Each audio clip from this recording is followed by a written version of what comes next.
So life is full of some difficult challenges. This week I was challenged by a friend to lose 20 to 25 pounds with him in the next 4 or 5 months before July. And that in itself is not a big deal, but then you come to church and there's a covered dish breakfast. There's a big challenge there, all right? I have discipline in a lot of ways in my life, but when there's a lot of food, that's not one of those times. But we survived, and challenge accepted, by the way. So anyway, we're going to talk today about a guy that had a huge challenge, one that goes way beyond anything that any of us are really ever called to do. And his name was Noah. So let me tell you where he falls into the history of this. We talked about in Genesis 1 and 2, we talked about the creation. We talked about how God did it and God was behind it all. The second part of the story in Genesis 3 was the fall of humanity, when Adam and Eve opened the door for sin to come into the world. And we saw in the next generation when their son Cain killed his brother Abel and became the worst of all of us. And we saw what that looked like, and even saw God's redemption for Cain. And then today we move into the story of Noah. And what happened was that sin became so prevalent and so powerful and so real that God said, that's it. We're going to start over. And you guys have become so bad and so focused on yourself and so evil that we need to have a refresh, a restart, if you will. So here's Noah's story in Genesis chapter 6, if you turn there with me. We'll start with verse 9, and it's on page 6 if you're using the Pew Bible.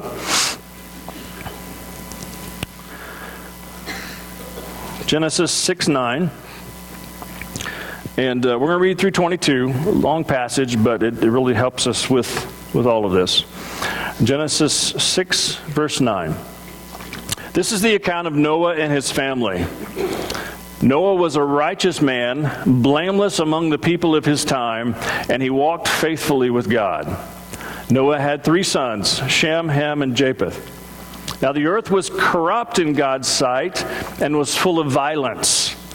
God saw how corrupt the earth had become, for all the people on earth had corrupted their ways. So God said to Noah, I'm going to put an end to all the people, for the earth is filled with violence because of them. I'm surely going to destroy both them and the earth. So make yourself an ark of cypress wood, make rooms in it, and coat it with pitch inside and out. This is how you are to build it. The ark is to be 300 cubits long, 50 cubits wide, and 30 cubits high. Make a roof for it, leaving below the roof an opening 1 cubit high all around. Put a door on the side of the ark and make lower, middle, and upper decks. I'm going to bring floodwaters on the earth to destroy all life under the heavens, every creature that has the breath of life in it. Everything on earth will perish. But I will establish my covenant with you, and you will enter the ark, you and your sons and your wife and your sons' wives with you. You are to bring into the ark 2 of all living creatures, male and female, to keep them alive with you. 2 of every kind of bird, of every kind of animal, and every kind of creature that moves along the ground will come to you to be kept alive. You are to take every kind of food that is to be eaten and store it away as food for you and for them. Noah did everything just as God commanded him. Okay, a lot here, and if you read the rest of the story of Noah, there's a lot of interesting details, if you will. But a couple of things that I want to point out, and I think things that are very, very significant for us in 2020. Right? And if we don't catch on to these things, we're missing out on part of this faith journey that is very, very important. Right? The first one is this. You ready? This is big. The world's normal is not our normal. The world's normal is not our normal. But I want you to notice what was going on with Noah. Noah was, verse 9, a righteous man, blameless among the people of his time, and he walked faithfully with God. In verse 11, the earth was corrupt in God's sight and full of violence. God saw how corrupt the earth had become, for all the people on the earth had corrupted their ways. So God decided to destroy everybody. All right, now think of the God of love that we describe and the God of love that we talk about, to become so angry with the world that it was so corrupt that he wanted to start over. A lot of bad going on. A lot of violence. If you read the rest of the story, there was a lot of inappropriate sexual activity taking place. There were a lot of things going on. And God said, it's so bad, we got to start over. But in the midst of that was Noah. And the description of Noah is that he was righteous and blameless. In the Hebrew, the righteous means just or devout. So he was devout in his relationship with God. The word blameless means unscathed. So the idea is that all of this evil was going on around him, but it didn't change who he was. He was unscathed by it. And Noah, in his relationship with God, decided to be true with who God wanted him to be, in spite of how easy it would have been to be like everybody else. He decided to be upright and blameless and live the way God wanted him to do, even though it would have been very easy for him to go a different direction. Hear me when I say, in 2020, it is very easy to live the way the world does because they don't care how we live. It's very easy to live by their standard instead of God's standard. It's very easy for us to be pulled in and to sucked into what they say is right, even though scripturally we know it's wrong. It's very easy to take the stapler home from your cubicle and keep it as your own. You've got to stick it to the man because everybody else does the same thing. It must be okay. It's okay to be pulled in to all of these lies. It's okay to give in to pornography, victimless crime. Not really. It's okay to be flexible with the truth because, well, everybody else does it. This past Tuesday night, and I'm really embarrassed to say this, but last week I was talking about drivers and how they make me upset, and I thought I was getting past it, but clearly I'm not. Tuesday, we were driving, and we were on our way to the gym to work out, and we got behind one of our MurrayHill Baptist cars. So there was somebody with a sticker on the back. Well, I wonder who that is. So we got behind them at the light, and so it was a place where the right lane goes straight and the left lane turns left. So we're trying to figure out who that was in front of us, and all of a sudden, instead of waiting in the long line like the rest of us did, somebody came up and cut in front of me when the light turned green. And I wasn't happy. So I don't know what came over me, but I laid on the horn like the horn would never blow again. And I just let it go and let it go and let it go and let it go. And my poor wife is like, Doug, stop. They might have a gun. I don't care. I'm tired of this. But here's the thing, nobody thought anything about it, except for my wife and me. Now, we went on to work out, and I was lifting weights, and I was taking out all of my aggression on the weights, and while I was there, I was going, and the Spirit kept knocking, and I was like, I'm not interested. It's like, what? You know that the anger of man does not produce the righteousness of God. I know. I'm sorry. I shouldn't have done that. But see, in our culture, it's really okay to be that way. But in following Christ, it's not. See, Jesus had this whole thing about turning the other cheek. I don't know if you've heard of that one. And so as followers of Jesus, we have to ask, did he really mean it, or was he just teasing? Oh. And suddenly we realize that if we live a Christ-following life, it's going to be a life that's very different than the rest of the world. We've been reading this book called Soul Keeping in the Staff by John Ortberg. And he referenced a study in the book in the last chapters we read by a guy named Mike Adams, who is a professor at Eastern Connecticut State University.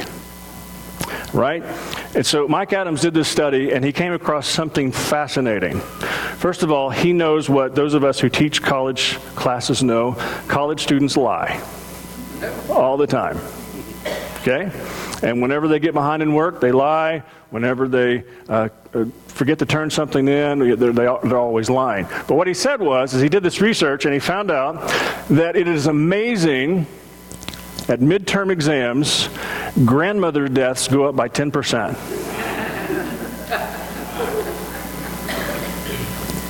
And if you go further in the semester, you get to final exams, it goes off the chart. And it turns out, if the student is really a bad student, the grandmother is very, very likely, more likely to die than not. Okay? Now, you hear what I'm saying. The grandmothers aren't really dying, right? You got that? But what they're coming, they're saying, well, I didn't come to the midterm because my grandmother died. I didn't do the paper because my grandmother died. I didn't take the final exam because my grandmother died. And the conclusion he came to was, is if you are a grandparent and you're sending a grandchild to college, don't let them go, especially if they're not smart, because you're probably going to die, right? But here's the point that I'm trying to tell you. Why do they do that? Why do they come to professors and say, oh, my grandmother died? Because our culture has taught them that truth is flexible. Truth is flexible. And as followers of Jesus, we often buy into that lie, that truth is flexible. And we say whatever we need to say to get through the moment. We say whatever we need to say to make the person we're talking to be happy with us. We say whatever we need to say, or we do whatever we need to do so that people won't be upset with us. And all of a sudden we find ourselves taking these baby steps away from who Christ wants us to be, and we find ourselves telling bigger lies and doing more horrid things because we live in a culture much like Noah's, where it's all out in the open now. And it's all okay. But see, as followers of Jesus, it's not. Our normal's different. Did you know that if you're in a movie and it becomes offensive, you have every right as a follower of Jesus to get up and walk out? Did you know if there's something on television that you really know as a follower of Jesus you shouldn't be watching, you can change the channel? You don't have to get up anymore to do that. You just use your thumb.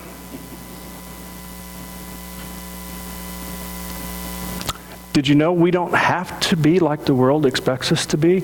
Paul said it this way, we don't belong here. Our citizenship is in heaven. We're children of the King. And we are temporary residents in another place. And so if you've ever traveled overseas to a place where you don't know the language, it's a very scary thing. It's one of those things that, wow, I'm so out of place. But we've worked so hard to fit in that many times we lose our Christ-following identity. But I want us to see in Noah that his time was so horrid and so bad, but in the midst of that, he never lost his relationship with God. He never stopped it being a priority. I'm not saying he was perfect. If you read on in the story, you find out he was not perfect. But his relationship with God remained the priority, even when nobody else was doing it. And so I just want to make it clear today that it's okay for our normal to be different than the rest of the world. Now, if we choose to live in a way that is normal for followers of Jesus as opposed to the world's going to think we're weird. The world's going to think we're odd. They're going to think we're unusual. But you look at the founder of our faith, he was so unusual they killed him. So it's okay. We don't have to conform. Doesn't mean we're judgmental. Don't hear me say what I'm not saying. Some people take that, I don't have to conform, so I have to tell everybody how bad they are. That's not what I'm saying. What I'm saying is you don't have to conform. Right? It's not your job to police the world and fix all of their horrible things. It's your job to stay true to who God called you to be.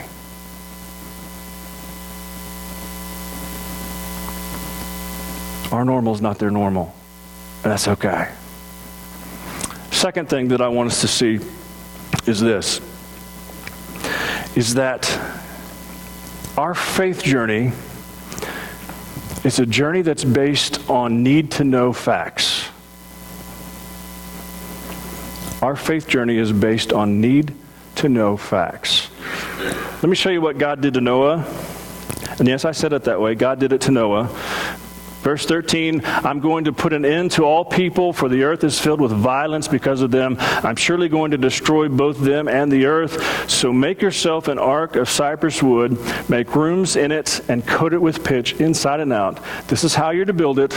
The ark is to be 300 cubits long, 50 cubits wide, and 30 cubits high.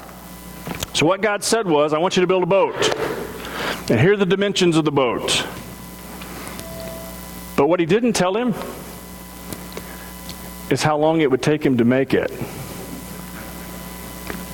So there's been a lot. So just so you know, a cubit historically is the distance from the elbow to the tip of your finger. It's about 18 inches, depending on the size of the person. And so the boat he was called to build was 450 feet long, a football field and a half. Or it's baseball season, further than the distance from home plate to center field wall. That's how long it was. Right? It was 75 feet wide, 25 yards, and it was 45 feet tall. And the estimates are, with the tools that Noah had, if he and his sons worked every day to build this, it would have taken somewhere between 70 years and 120 years to build it. He didn't know that. I'm sure he knew it was a big project, but he got started, and God didn't say, hey, I want you to spend the next century of your life building a boat for me. I just want you to build a boat. Here's what I want it to look like. Go do it. And for the next 100 years, he built a boat. But that's not all God didn't tell him. God said the animals are going to come and get on the boat. He didn't know how that was going to happen. What do I do when the lions come? Do I hide? Are they going to eat me? How does that work? Are the elephants going to trample on me? Do I get out of their way? How do I make sure that the lions don't eat the gazelles? He just began to think of all these questions that God didn't answer. And God also didn't tell him that he was going to be on the ark for 15 months. 15 months. That's how long it's going to take. Didn't tell him. Just said, build the boat, get in the boat, and trust me.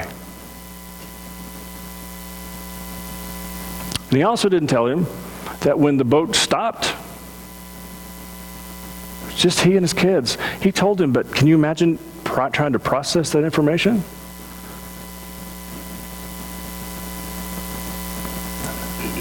But God said, Noah, here's what you need to know. I want a boat. I'm going to bring the animals. The rest of it I'll take care of. As we follow Christ, God is really good at withholding information. And he does it on purpose. And he does it on purpose because if we knew the whole picture, we'd run away screaming. We'd run away absolutely terrified that there's no way this is going to happen. So you remember the 1984 movie Karate Kid? Remember that? So kid moves across the country, he's getting beat up, and so an Asian man teaches him karate. But the way he teaches him karate, he says, I want you to clean my cars. Wax on, wax off. And so he cleans all the cars, and now I want you to paint the fence. Right hand, left hand. He said, no, showed him how to do it right. And so finally, he gets mad and says, you're just having me do all your work. And then he shows him what he's been teaching him without letting him know. Sometimes God calls us and gives us assignments to prepare us for something that's next. Sometimes we go through something and he leads us and we say yes, and he's preparing us for something new. Or maybe even something new after that. Or maybe even something new after that. God sometimes is preparing us for what is next. But sometimes the next step hurts so bad that he's not going to let us know. Sometimes the next step is so difficult that he knows if we knew what it was, we'd back out. I remember 34 years ago when God showed up in my life in a very significant way and said, I want you to go into ministry. He didn't tell me anything. I thought that meant youth ministry, right? Lock-ins and youth camps and those sorts of things. No preaching. Good Lord, that'd be horrible to have to do that and stand in front of people and have them stare at you while you talk, right? But what he said was, you in or you out? Okay, we'll do it. And slowly over time, he begins to prepare you. Okay, so the next step is, I want you to speak every week. No, not really. You don't want to do that. Yeah. And we made this agreement. You know what? I made an agreement. Okay, I'll do that as long as I never have to do a funeral. And now 600 funerals in, I realize how ridiculous that was. But see, if he would have told me 34 years ago how many funerals there would be, how many heartaches there would be, how many disappointments there would be, I would have said, nope, not me. Now don't hear me say that it's all been bad. That's not what I'm saying. Because there's been some amazing parts of the journey. But I think God protects us from ourselves. Because see, here's the deal. God is more concerned about his will being accomplished and his purposes being done than he is about me understanding. And I'm going to tell you, in your life, he's more concerned about his purposes being done than he is about your understanding. You see, I think sometimes we have this idea that God's goal is to make heroes of all of us. He doesn't care about making heroes. Do you notice that heroes really aren't known to be heroes until after they die? This isn't about making heroes. It's about God accomplishing his will. And so as followers of Jesus, we step back and we say, okay, whatever it is you want to do, God, I'm in. And what he says is, okay, here's the next step. And when it's time, I'll let you know the next step. But until then, you do this one. And then we'll talk about the next one. And he does that because it creates an incredible amount of dependence on him, where we must just blindly trust wherever he's taking us. So, today, learn from Noah. God's got a plan. He's got a plan for your life and for my life. He's going to accomplish his purposes through us. And so we are citizens of his kingdom, living in a place where we don't belong. But his call is for us to say yes, whatever the next step is. Even if it's a bizarre thing like building a boat where there's no water. Let's pray.